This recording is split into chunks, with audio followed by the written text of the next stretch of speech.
Hello, I am Brenda with the Arkansas Herald, and I'm here with Tim Looper, and we're having a little discussion about some things that are going on in the Park Avenue community area of Hot Springs. Right. And I understand that you know a little bit about what's going on up there. I do. This is something that's been pretty much stemmed over through the years. It all started over the clear cutting of the said person who is actually going to court this week. And the trailhead joins her land with the Park Service. And the reason that we're taking this serious is because being a former member of PACA, I've seen how intimidating the person can be when confronted about situations. And we had several problems and issues on Park Avenue that included the said person that we're discussing. Okay. So, Now, PACA is the Park Avenue Community Association, Yes, ma'am. right? Yes, Okay. ma'am. All right. Well, tell me a little bit more about kind of Well, what's led up to this, where it's going. about 4 years ago, we started having run-in because of the trucks that were parking across from the Velvet Rose during its transition. And we actually, the planters that are out there, the big cement planters, we got together with the Community Gardens Association and other people in the PACA actually bought, and we redid those pots, and actually they ran a story on it in the local paper and in Life and Home Gardens. Well, immediately after that, we had started having problems with the truckers pulling out the plants, publicly doing their private business in the planters, Wow. trying to move them with their trucks because they felt like it was drawing attention to the hotel, which was at the time was supposed to be closed. Right. It was open, but they were doing cash under the table with the truckers, letting them stay there, that type of thing. It started bringing in a lot of the drifters coming in. The street activity picked up, the drug activity picked up, and therefore I went to the police and tried to get something done about it so that we were trying to spruce up Park Avenue. And in the meantime, we had the truckers coming in and pulling up on the street with their activities that were going on. And when we tried to address it with the owner of the trucker company, which was Mr. Morphew, there were threats made against PACA at the time. Several people moved off of Park Avenue because they felt threatened because of the wild tantrums that he was throwing about how he was going to damage the property, set the parks on fire. And this all transpired about the time that the fire at the Majestic all started clicking up. Not that that was related, but our biggest concern was what's going on in the wooded area behind the scenes with automobiles being tampered with, threats being made verbally. We have got in with the local enforcements and asked them for their help. Are they offering you any help? They're offering help, but we're getting more response out of the Park Service because they're taking this seriously about the way he clear-cutted her property on the line of their property and how far he would go.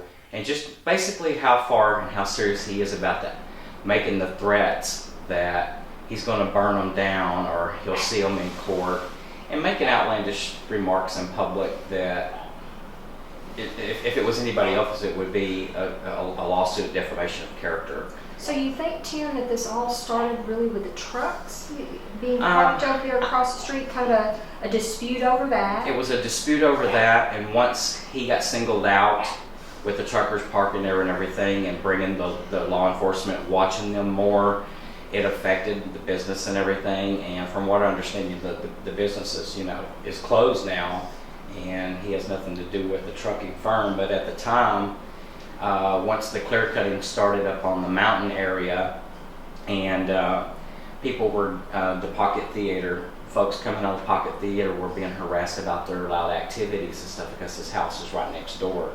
So this is a Ramble Street, is that right? On Ramble. Okay. Okay. And there at the trailhead at the terrace is a little area up there where they actually have their land connected to the Park Service, which has been it was a sticky situation years ago, but it has nothing to do with that. It was the fact that there was about $7,000 damage done on her property.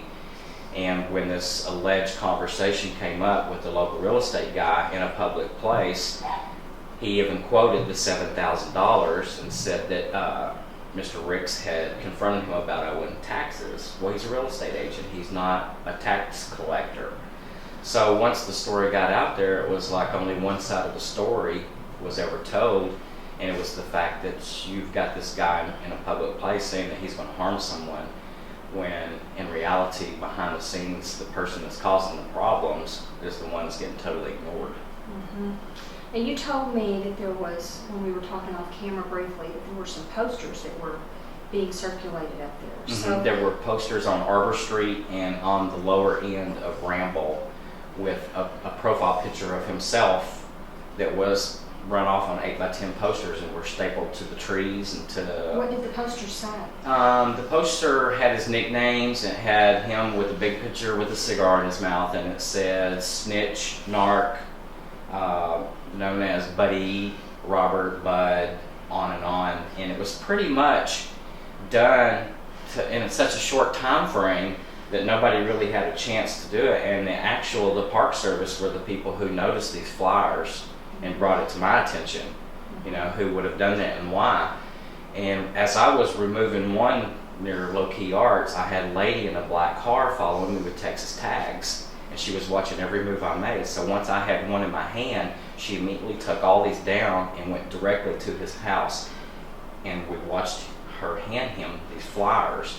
Well, whether she was trying to take them down to protect him or to cover the fact that it was more along the line, not something somebody in the public eye is going to do that, because number one, with the activity up there, they know with the law enforcement, the park rangers patrolling that area, somebody's going to be seen doing this. Mm-hmm. And I don't believe that it would have been somebody that would have been in the public eye, so people would come back and say, well, they're not going to do anything to hurt their own business. Mm-hmm. But yet if you've got somebody that's already been convicted of crimes and has already in the past made accusations and threats against other people who has lived on Park Avenue, this has been an ongoing thing for years. They actually had some people, the Farrells up on Park Avenue, they actually moved away because they were being constantly harassed by this individual.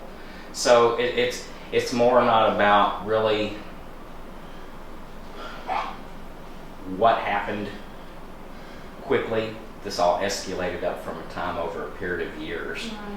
And it's been more than one person that's had a problem with this individual, and now he's got his properties for sale, and it's like he's causing all this ruckus, and then all of a sudden he wants to put his property up for sale and leave town. Mm-hmm. So, what do the other members of the Park Avenue community feel about this? Have you heard anybody else? I've heard a lot of mixed reactions. People want to get to the bottom of it because of the bad rap that Park Avenue's already got, but as you can see through the years, they've made tons of improvement. And especially with getting the grants to put the new sidewalks in and the new curbing on the highways and stuff and getting things fixed up.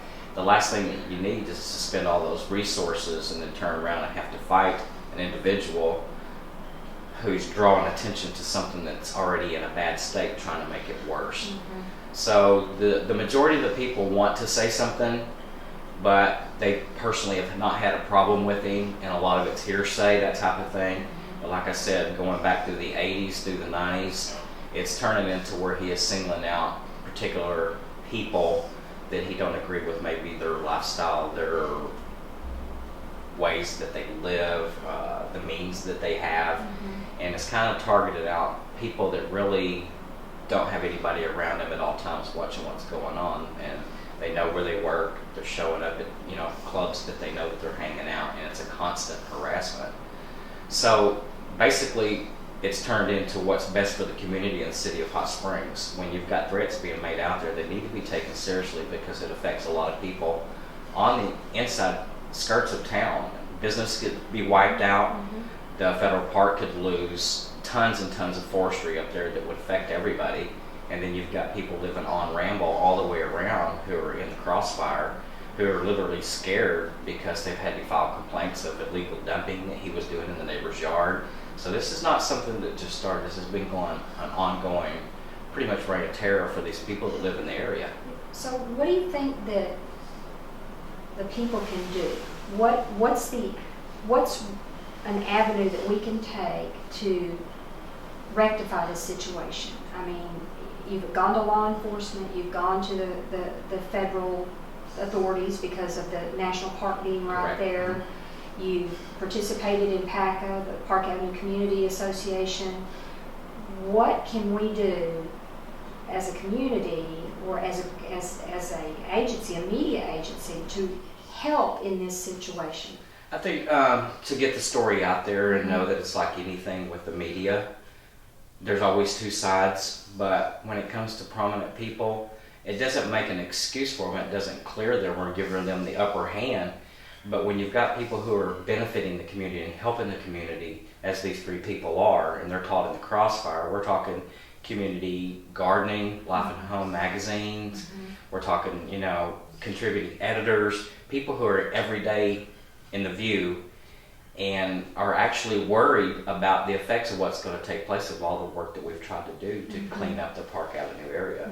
So as a whole, I would like to see the story get out there so that more people are aware and are watching, because a lot of people go to the Pocket Theater, they use the trailheads. Right. And Park Avenue is a gateway into Hot Springs, no matter how you look at it. And with the revitalization coming up and everything, we'd like to keep it on the right track.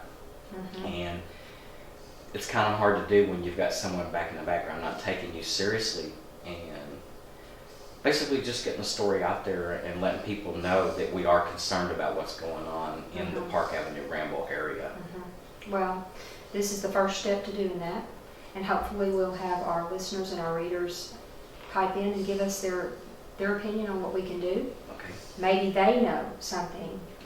Well, there's a lot of truth to it takes a village, it takes a community, and it takes more than a community, it takes basically a whole area, because once people, you know, with everything that's happened over the last few years and the new elections here with the law enforcement and everything, I do see things looking better than what they have been in the past.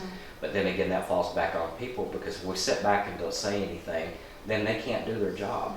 So more people need to get involved, come forward with what's happened in the Park Avenue area, because it's well aware that, you know, there is a situation and there's problems there, just like all over the city.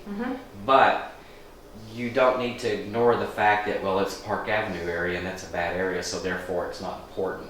People need to realize that Park Avenue is just as important as coming in the south of town, the west of town, because on the other hand, you've got people coming in from the village daily by the hundreds. And those are elderly people who don't need to be in the crossfire of being trapped in the mountains because there's a fire or that type of thing. And not that there's a hazard now, but the people need to be aware that the community has a problem and it needs to be addressed. Well, I really appreciate you talking with us, and maybe we'll do a follow-up and see what's happening. All right. Thank you very much. Thank you. All right.